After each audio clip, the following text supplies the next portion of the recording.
we're back. A familiar face to many here in our neck of the woods. Manny Malhotra on the BT couch. Great to see you, man. Great to see you. You were on for great purpose here because this weekend the Canucks hosting an event surrounding the conversation of mental health. HockeyTalks. Tell us about it and why it is so important to you. Well, it's a program that we started after Rick Rippon passed away. This is kind of the way of keeping his legacy alive, and this is kind of his message. He wanted to help kids and people deal with the issues of mental health. So through the Canucks initiative and asking all the other Canadian teams who are more than eager to get on board, we started this HockeyTalks, and it's a forum, it's a platform where we're trying to erase the stigma behind discussing mental health issues, and with different tools like HockeyTalks, mindcheck.ca, it allows people to have that voice and have that sounding board to see or find out if there's something going on and to kind of get it diagnosed as quick as possible. Rick Rippon, we always hear this name because it opened up an opportunity to just talk and ask for help if you needed it. And as we look at these photos, you had the chance to play with Rick. How would you approach the situation, and what possibly is the best question to ask someone that you know they could be suffering and you want them to trust you? How do you approach it? Well, again, it's something that is an ongoing dialogue, and trying to get help for people is extremely important, but the most important aspect of it is that self-help.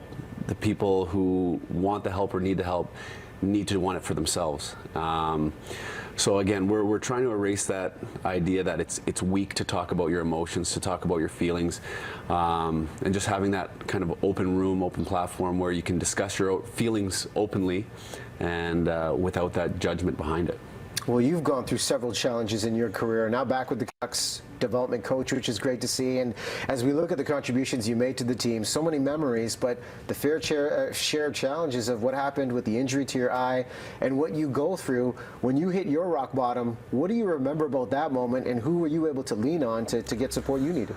Well, again, it was having that family infrastructure, that community around you that you can feel comfortable and confident around speaking about your emotions, your feelings. And my wife was an integral part of that. You know, she was that shoulder I could cry on, or she was the one to kick me in the pants when it was time to, okay, you know, stop feeling sorry for yourself.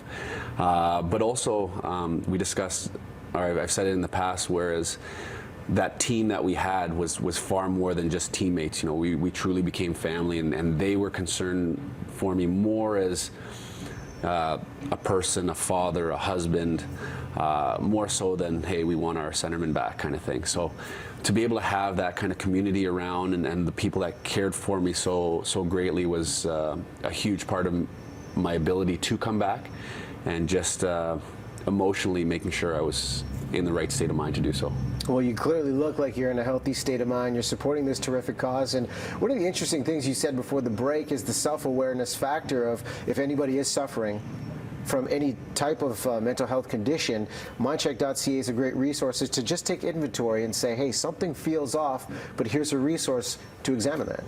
Yeah, again, when you go to mindcheck.ca, there's you know, a list of questions and a list of scenarios that you may feel or you may see in a friend, and you have the opportunity to answer questions, and it'll kind of give you a not a confirmed diagnosis, but it's a starting place.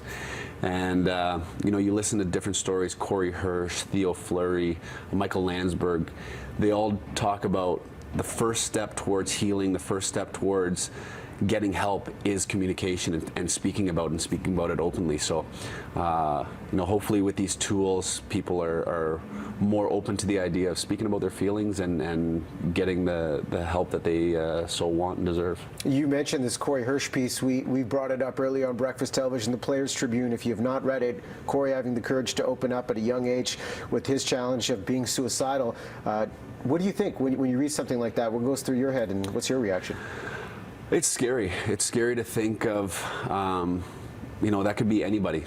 And the way he went through it, and the way he discusses trying to hide it from the guys, and not wanting to express himself and show that weakness that was associated with it in the past. It's scary to think that people are out there holding it in and trying to deal with it on their own, where it's a much larger issue than you think. And once those guys or girls go out and seek the proper help, that's the first step in getting better. And I liked what Cory said towards the end of that piece. He said that, hope is not something phony. It's out there, it's available. You can feel better. It's there. It's just wanting to go and get the help that you need. Excellent sentiment to bring up from that article. Manny, great to have you on. Hockey Talks is your chance to get involved. Hashtag Hockey Talks. Saturday night, the Vancouver Canucks will host this event. We'll put details on screen, and our Facebook page as well as how you can follow it on the site. Thanks for sharing this, man.